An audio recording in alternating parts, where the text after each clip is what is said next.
کله چې راوغورځېږې او یا دې هم په کاروبار کې تاوان وکړه، نو دا په یاد ولره چې دښمنان څه کوي، خپل خپلوان به هم درپسې خبرې کوي. خو پام چې د خلکو خبرو ته غوږ ونه نیسي او د خلکو د خبرو په کیسه کې نه شي. دفتن راپاڅېږه او هغه هدف چې تا د ځان لپاره ټاکلی د هماغه پر لور حرکت وکړه.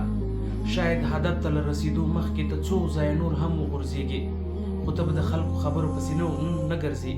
هماغه هدف چې تا ځان ته ټاکلی هماغې پر لور حرکت وکړه.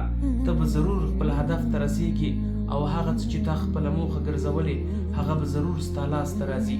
خو که ته د خلکو خبرو پسې وګرځېدې، د خلکو خبرې دې په ځان باندې فشار کړې، نو دا په یاد ولره چې په هیڅ وخت به ته خپل هدف ته ونه رسېږې.